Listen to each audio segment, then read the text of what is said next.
Of all the supposedly shocking revelations that have emerged from the impeachment hearings this week, here's one that the Democrats in Congress hope you don't hear about. The Obama White House knew that Hunter Biden's extremely lucrative appointment to the board of the Ukrainian gas company Burisma, which occurred the month after his father was named the administration's point person on Ukraine, reeked of corruption, and they didn't do anything about it.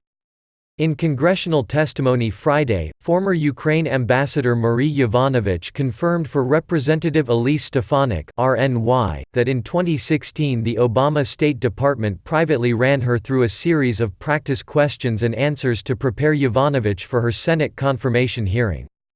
Stefanik confirmed that one specific question Yovanovitch was asked to prepare for was, "What can you tell us about Hunter Biden's being named to the board of Burisma?"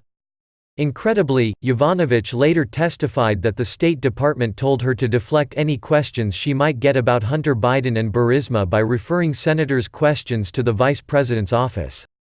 This admission regarding her Senate confirmation prep session was startling, and it flatly contradicted a prior statement Yovanovitch had made in the hearing. "Although I have met former vice president several times over the course of our many years in government service, neither he nor the previous administration ever raised the issue of either Burisma or Hunter Biden with me." Representative Stefanik proceeded to hammer this point. For the millions of Americans watching, President Obama's own State Department was so concerned about potential conflicts of interest from Hunter Biden's role at Burisma that they raised it themselves while prepping this wonderful ambassador nominee before her confirmation.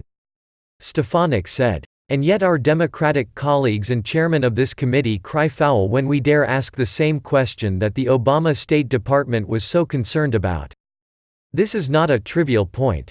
Central to the case for impeaching Trump is the assertion he was targeting a political rival and had no legitimate basis for investigating Biden's potential corruption.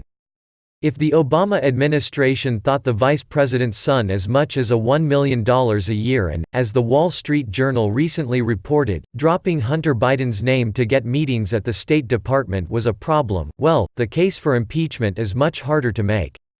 It also speaks to the circumstances which triggered the impeachment hearings. Various national security and State Department bureaucrats have emerged from the woodwork to condemn Trump's alleged quid pro quo with the Ukrainian president.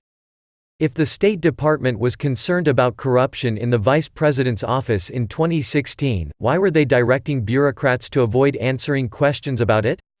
Where were the whistleblowers and patriotic truth-tellers then?